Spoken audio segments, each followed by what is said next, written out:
కొత్త కోచ్గా బాధ్యతలు స్వీకరించిన గౌతమ్ గంభీర్ గత కొంతకాలంగా ఎన్నో విమర్శలు ఎదుర్కొంటున్నాడు. అందుకు ప్రధాన కారణం టీమిండియా వరుసగా పేలవ ప్రదర్శనను కనబరుస్తోంది. ముఖ్యంగా న్యూజిలాండ్ టెస్ట్ సిరీస్లో అది సొంత గడ్డపై క్లీన్ స్వీప్ అవ్వడం గంభీర్కు అతిపెద్ద బ్లాక్ మార్క్గా మిగిలిపోయింది. అందుకు కారణాలు చాలా ఉండొచ్చు, కానీ అందరూ కూడా కోచ్ని వేలు ఎత్తి చూపుతారు. మ్యాచ్ గెలిచినప్పుడు ఆటగాళ్లను ఆకాశానికెత్తే అభిమానులు అదే మ్యాచ్ ఓడిపోతే మాత్రం ఎక్కువ శాతం కోచ్ను నిందిస్తారు. ఇది ఎంతో కాలంగా భారతదేశంలో ఆనవాయితీగా వస్తున్న ఆచారం. ఇటువంటి పరిస్థితుల్లో గంభీర్ టీమిండియాలో సైలెంట్గా చేసిన కొన్ని మార్పుల వల్ల అతడు కొంతమంది యువ ఆటగాళ్లకు, సీనియర్ ఆటగాళ్లకు ఇస్తున్న ప్రోత్సాహం వెలుగులోకి రాకుండా మరుగున పడిపోతుంది. అయితే అతడు వెన్నుతట్టి ప్రోత్సహిస్తున్న ఆటగాళ్లు భవిష్యత్తు సూపర్ స్టార్లుగా మారే అవకాశం ఎక్కువగా ఉంది. ఆ వివరాలను ఇప్పుడు చూద్దాం. ఈ లిస్టులో ముందుగా సీనియర్ ఆటగాడి కేఎల్ రాహుల్ గురించి చెప్పుకోవాలి. కేఎల్ రాహుల్ గత కొంతకాలంగా సరిగ్గా ఆడడం లేదు, గాయాల పాలవుతున్నాడు. తిరిగి జట్టులోకి వచ్చినా ఏమాత్రం ప్రభావం చూపలేకపోతున్నాడు. ఇటువంటి పరిస్థితుల్లో గంభీర్ అతనిపై ఎంతో నమ్మకం ఉంచాడు. ఇదే విషయాన్ని బాహాటంగా మీడియా ముందు కూడా చెప్పాడు.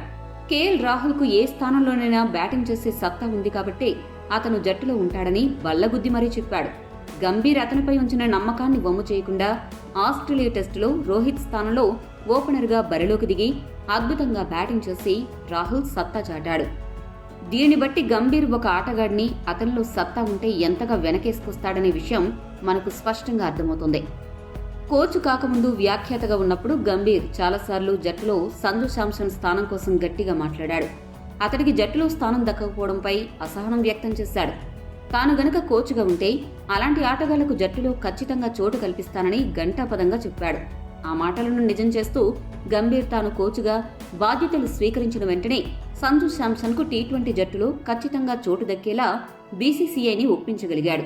అందుకు తగ్గట్లే సంజు శాంసన్ కూడా సెంచరీలు బాదుతూ దూసుకుపోతున్నాడు. దీనిని బట్టి ఒక ఆటగాడి టాలెంట్ని గంభీర్ టెక్నికల్గా ఎంత బాగా అంచనా వేయగలడు అనే విషయం అర్థమవుతుంది. ఇక గంభీర్ కోచ్గా యువ ఆటగాళ్లకు ఇస్తున్న ప్రోత్సాహాన్ని ఒకసారి విశ్లేషిస్తే మిస్టరీ స్పిన్నర్ వరుణ్ చక్రవర్తిని జట్టులోకి తీసుకునొచ్చాడు. చాలా కాలంగా వివిధ కారణాల వల్ల చక్రవర్తిని బీసీసీఐ పక్కన పెట్టింది. కానీ గంభీర్ మాత్రం టీ20లో సరైన వికెట్ టేకింగ్ బౌలర్ చక్రవర్తి అని నమ్మి జట్టులో చోటు కల్పించాడు. అందుకు తగ్గట్లుగానే దక్షిణాఫ్రికా సిరీస్లో చక్రవర్తి అద్భుతంగా బౌలింగ్ చేశాడు. న్యూజిలాండ్ టెస్ట్ సిరీస్ సమయంలో జట్టులో సీనియర్ బౌలర్ అశ్విన్ ఉన్నప్పటికీ యువ ఆటగాడు ఆఫ్ స్పిన్నర్ ఆల్రౌండర్ వాషింగ్టన్ సుందర్ను హుటాహుటిన జట్టులోకి రప్పించాడు.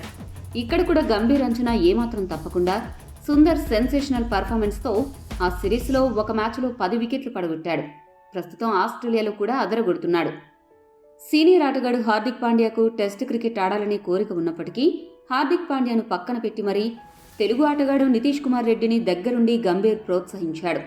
గంభీర్ పెట్టుకున్న నమ్మకాన్ని వమ్ము చేయకుండా నితీష్ రెడ్డి కూడా గన్ షాట్ పర్ఫార్మెన్స్తో ఆస్ట్రేలియా మొదటి టెస్ట్లో ఒక రేంజ్లో దూసుకుపోతూ అదరగొడుతున్నాడు.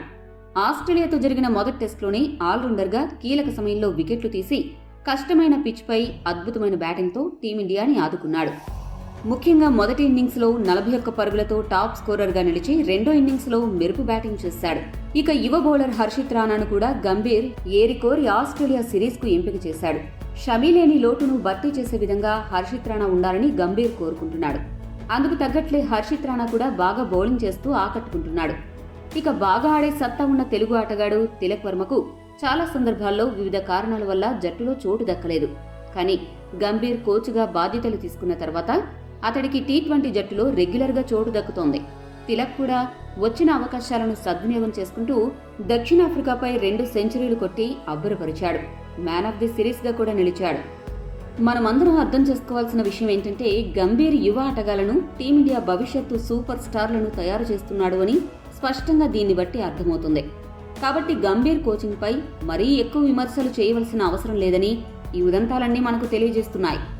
ఈ విషయంపై మీ అభిప్రాయాన్ని కామెంట్ చేయండి. మరిన్ని స్పోర్ట్స్ అప్డేట్స్ కోసం మా ఛానల్ని సబ్స్క్రైబ్ చేసుకోండి.